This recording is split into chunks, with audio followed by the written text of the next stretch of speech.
नमस्कार, आप देख रहे हैं कैपिटल टीवी का खास शो महाराष्ट्र फाइल। आपके साथ मैं हूं हर्ष भारद्वाज। आपको बताएंगे कि कैसे मोदी सरकार के 11 साल पर महाराष्ट्र में हुआ बड़ा सेलिब्रेशन।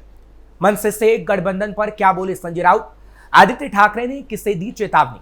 आपको बताएंगे गर्लफ्रेंड की जलती चिता पर क्यों कूदा 21 साल का बॉयफ्रेंड। बताएंगे आपको यूबीटी गुट को किसने दिया बड़ा झटका।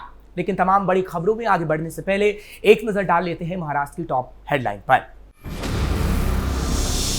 मोदी सरकार के 11 साल पर सीएम देवेंद्र फडणवीस की प्रतिक्रिया, कोरोना से लेकर ऑपरेशन सिंदूर तक का किया जिक्र। मनसे से गठबंधन पर बोले संजय राउत, आगे या पीछे कोई भी कदम उठाने को तैयार, अहंकार की कोई बात नहीं। आदित्य ठाकरे ने दी चेतावनी, कहा बीजेपी को धारावी में कदम रखने नहीं देंगे, उनके सीने पर पैर रखकर आगे बढ़ेंगे। अपनी गर्लफ्रेंड की जलती चिता पर कूदने लगा बॉयफ्रेंड, महाराष्ट्र से सामने आई बड़ी घटना। सैकड़ों कार्यकर्ताओं के साथ शिंदे गुट में शामिल चंद्रहार पाटिल, यूबीटी गुट को लगा तगड़ा झटका। खबरों में सबसे पहले बात करेंगे मोदी सरकार के 11 साल की। दरअसल केंद्र में सत्ता के 11 साल पूरे होने के अवसर पर बीजेपी दिल्ली स्थित भारत मंडपम में प्रधानमंत्री नरेंद्र मोदी की अगुवाई में जश्न की तैयारी कर रही है। वहीं बीजेपी शासित राज्यों के नेताओं में भी इसको लेकर खासा जोश देखने को मिल रहा है। इस मौके पर महाराष्ट्र के मुख्यमंत्री देवेंद्र फडणवीस ने एक सोशल मीडिया पोस्ट के जरिए भारत के बीते 11 सालों की उपलब्धियों पर प्रकाश डालते हुए नेशन फर्स्ट लिखते हुए वीडियो शेयर किया है। उन्होंने लिखा, ऑपरेशन सिंदूर में मिसाइलों की गर्जना हुई, हमारे लोगों को वापस लाने के लिए उड़ानें भरी गई और टीके आशा लेकर महाद्वीपों को पार कर गए। भारत ने न केवल अपने रक्षक के रूप में बल्कि विश्व के भरोसेमंद साझेदार के रूप में भी आगे आया है। उनके मुताबिक प्रधानमंत्री नरेंद्र मोदी के निर्णायक नेतृत्व में देश ने न सिर्फ आंतरिक सुरक्षा को मजबूत किया बल्कि वैश्विक मंच पर अपनी भूमिका को मजबूत किया है। वीडियो में भारत की रक्षा और सुरक्षा क्षेत्र में आत्मनिर्भरता की अद्भुत चीजें बताई गई हैं। इसमें बताया गया है कि भारत ने किस तरीके से करोड़ों रुपए के रक्षा उत्पाद 100 से ज्यादा देशों को निर्यात किया है। रक्षा क्षेत्र में स्वदेशी उत्पादों की वृद्धि 174% रही है। साल 2024 में देश का पहला स्वदेशी एयरक्राफ्ट कैरियर INS विक्रांत नौसेना में शामिल हुआ। साथ ही लगभग 20,000 करोड़ रुपए की ब्रह्मोस मिसाइल डील हुई, जिसमें फिलीपींस को पहली बार इसका निर्यात किया गया। वीडियो में INS अरिघात पनडुब्बी और स्टेल्थ फ्रिगेट INS तुशील के कमीशन होने की भी जानकारी दी गई।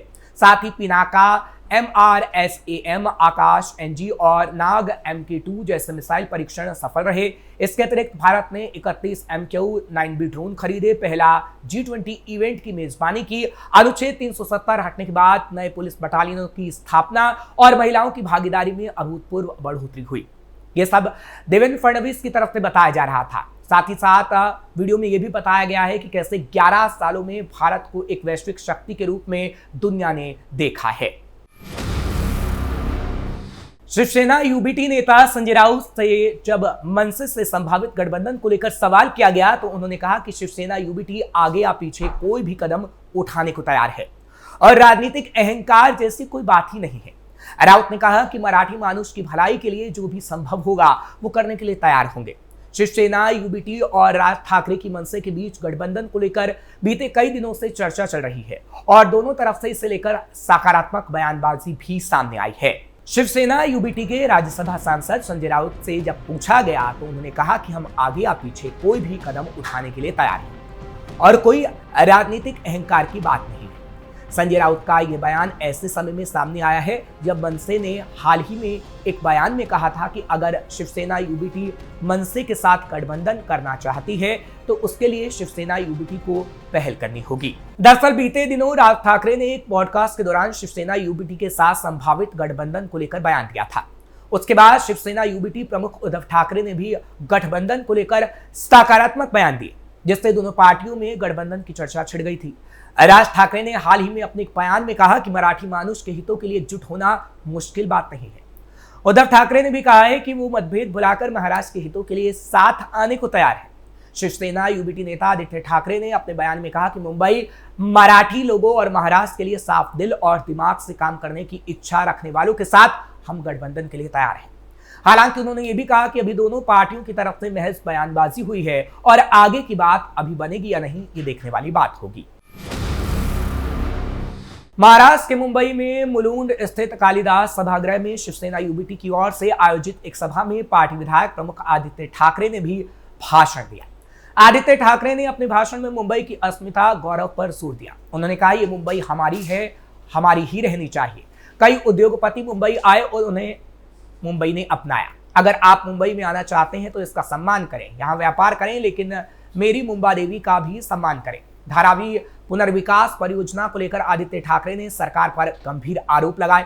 उन्होंने कहा, मैं मानता हूं कि धारावी का विकास होना चाहिए, लेकिन 22 अक्टूबर 2022 को धारावी का जो टेंडर निकला, उस समय भ्रष्टाचार वाली सरकार यानी शिंदे सीएम की कुर्सी पर थे और घोटाला किया गया। उन्होंने सवाल उठाया, धारावी में विकास मालिकों का हो रहा है, उस मालिक का नाम क्या है? जब मुख्यमंत्री ने धारावी का मास्टर प्लान मंजूर किया, उस बैठक में कोई मुंबई प्रेमी था क्या?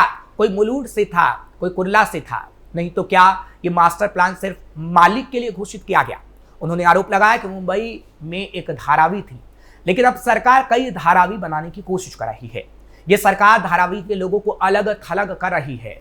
इस दौरान आदित्य ठाकरे ने कहा कि अगर धारावी के सभी नागरिकों को पात्र नहीं ठहराया गया तो उन्हें धारावी में कदम रखने नहीं दिया जाएगा। यानी सीधे सीधे वो बीजेपी को लताड़ लगा रहे थे और बीजेपी के लिए ये सब बातें कह रहे थे, क्योंकि जब शिंदे मुख्यमंत्री थे तो धारावी को लेकर एक मीटिंग की गई थी, जिसको लेकर आदित्य ठाकरे अभी भी सवाल उठा रहे हैं। हालांकि उन्होंने बीजेपी पर कई सवाल भी उठाए और बीजेपी के 11 साल होने पर भी उन्होंने कटाक्ष किया और कहा कि किस तरीके से देश पीछे की ओर जा रहा है, ये सब मोदी सरकार में हो रहा है और महाराष्ट्र में किस तरीके से शिंदे ने पहले महाराष्ट्र को बर्बाद किया और अब फडणवीस महाराष्ट्र को बर्बाद कर रहे हैं। महाराष्ट्र के नागपुर में नशे में धुत एक आदमी अपनी प्रेमिका की चिता में कूदने की जिद कर रहा था। दरअसल उसकी प्रेमिका ने आत्महत्या कर ली थी। युवती का जब अंतिम संस्कार हो रहा था तभी उसका प्रेमी मौके पर पहुंचा और जलती चिता पर कूदने लगा। इसके बाद वहां मौजूद लोगों ने उसे पकड़ लिया और उसकी पिटाई कर दी। प्रेमी युवक नशे की हालात में बताया गया था।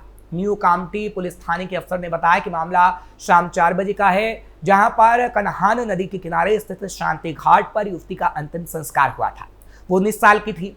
इस दौरान अनुराग राजेंद्र मेश्राम मौके पर पहुंचा। वो एकदम नशे में था, यानी उस युवती का प्रेमी, उसने अपनी प्रेमिका की जलती हुई चिता में कूदने की कोशिश की। हालांकि अंतिम संस्कार में शामिल लोगों ने चिता में गिरने से उसे रोक लिया। लोगों ने इसके बाद अनुराग की जमकर पिटाई कर दी, जिससे वो गंभीर रूप से घायल हो गया। रिपोर्ट के मुताबिक लड़की ने प्रेम संबंध के कारण डिप्रेशन में आकर अपनी जान दे दी थी। प्रत्यक्षदर्शियों ने बताया कि जब अंतिम संस्कार किया जा रहा था तभी एक युवक वहां आया और चिता में कूदने की कोशिश करने लगा। वहां मौजूद लोगों ने उसे पकड़ा और उसे समझाने की कोशिश की, लेकिन जब वो नहीं समझा तो उसकी पिटाई कर दी गई। वो गंभीर रूप से घायल हो गया है। अस्पताल में उसका इलाज चल रहा है। पुलिस का कहना है कि जब युवक इलाज से फ्री हो जाएगा फिर उसके बयान के आधार पर केस दर्ज किया जाएगा और आगे की कार्रवाई की जाएगी। सांगली जिले के यूबीटी के पदाधिकारी और डबल महाराष्ट्र केसरी पहलवान चंद्रहार पाटिल ने सैकड़ों कार्यकर्ताओं के साथ उप मुख्यमंत्री शिंदे की उपस्थिति में शिवसेना में प्रवेश कर लिया है। इस अवसर पर मंत्री उदय सामंत, विधायक सुहास बाबर, शिवसेना सचिव राम रेपावे, अभिनेत्री मित्र दीपाली सैयद उपस्थित रहीं। पहलवान चंद्रहार पाटिल का स्वागत करते हुए मुख्यमंत्री शिंदे ने कहा, आज आप नकली अखाड़े से निकलकर असली अखाड़े में आए हैं।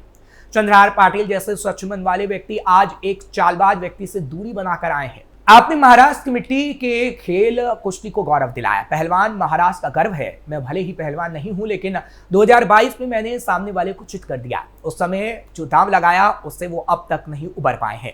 उन्होंने आगे कहा, पहलवानों को दांव पे चाहते हैं, लेकिन उन्हें राजनीतिक समर्थन भी चाहिए। चंद्रहार पाटिल का अखाड़ा मंत्री उदय सामंत ने देखा है और उनके संकल्प को पूरा करने की जिम्मेदारी शिवसेना की है।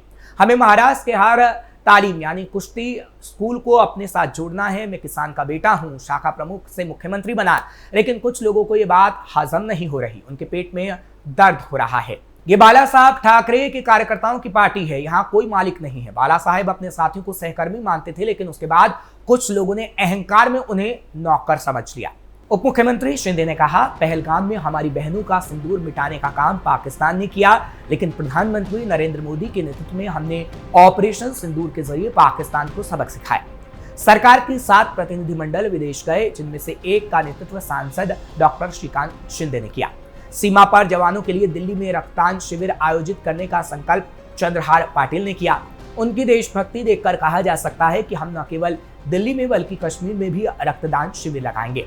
आपने जिस विश्वास से शिवसेना में प्रवेश किया है, आपकी जिम्मेदारी बढ़ गई है। अब शिवसेना को हर घर तक पहुंचाना है। उप मुख्यमंत्री शिंदे ने आखिर में कहा कि जो अपने वचन निभाता है, जब वह लोगों से मिलता है, तब राजनीति और समाज की दिशा बदल जाती है।